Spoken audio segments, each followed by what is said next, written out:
Network readiness index 2024లో భారతదేశం యొక్క rank ఎంత? 49వ ర్యాంక్.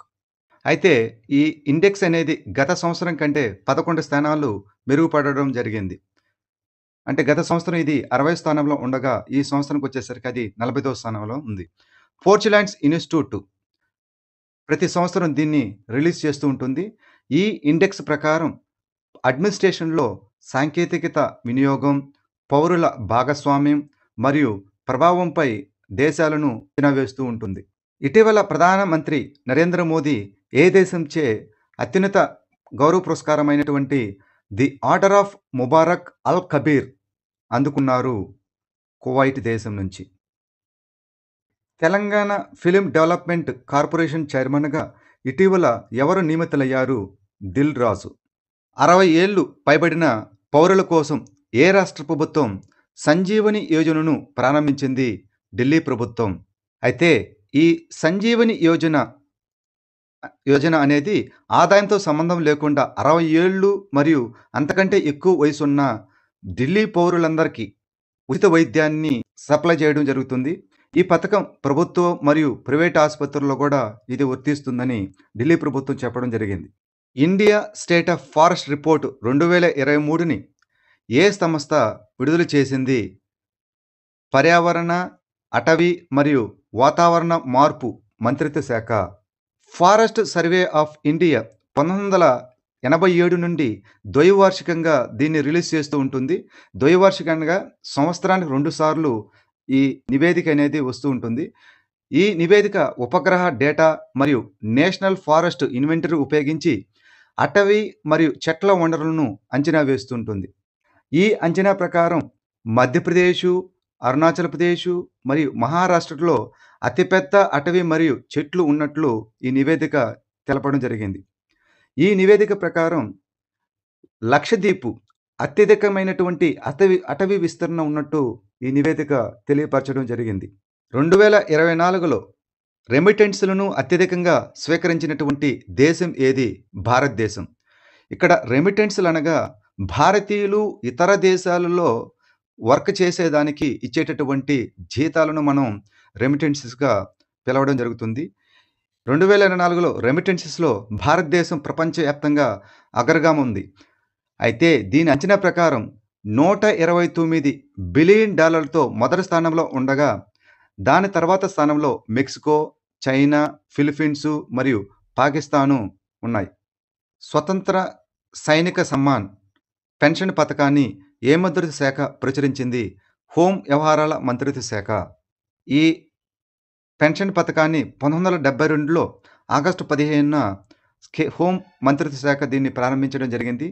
అయితే ఈ పథకం స్వాతంత్ర సమరయోధులు, వారి కుటుంబాలు మరియు అమరవీరుల కుటుంబాలకు పెన్షన్‌ను అందిస్తూ ఉంటుంది. అయితే దీని యొక్క అర్హత ఏమిటంటే 6 నెలలకు పైగా జైలులో ఉన్నవారు లేదా అండర్‌గ్రౌండ్‌లో ఉన్నవారు, 6 నెలలు లేదా అంతకంటే ఎక్కువ కాలం పాటు నిర్బంధంలో ఉన్నవారు లేదా బహిష్కరించబడిన వారు లేదా స్వాతంత్ర పోరాటంలో వారి ఆస్తులను జప్తు చేయబడిన వారికి మాత్రమే దీనికి అర్హత కలిగి ఉంటారు.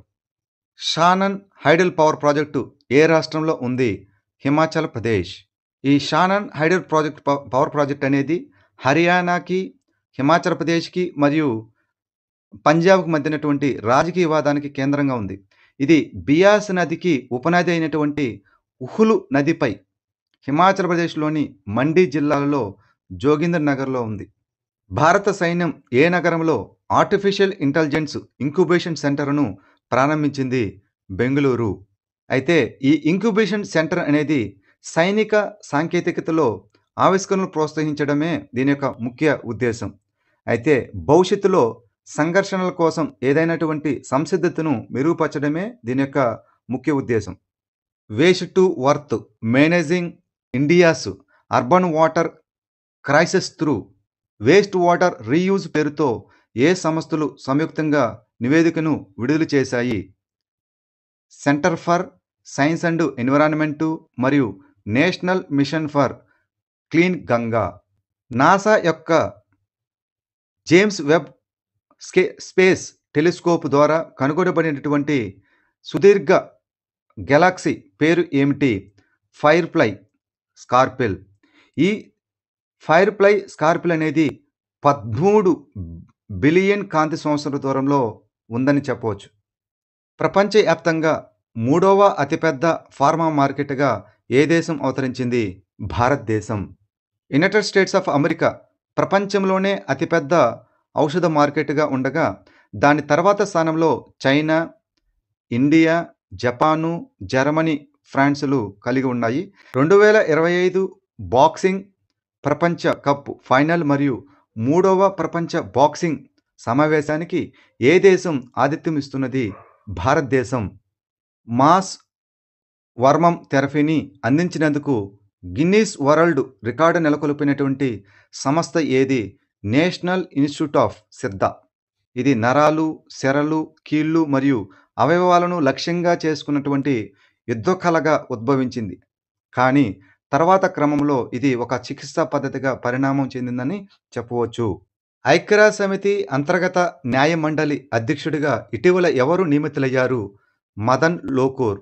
ఐక్యరాజ్యసమితి అంతర్గత న్యాయ మండలి చైర్పర్సన్గా సుప్రీంకోర్టు రిటైర్డ్ న్యాయమూర్తి అయినటువంటి మదన్ లోకూర్ నియమితులవ్వడం జరిగింది.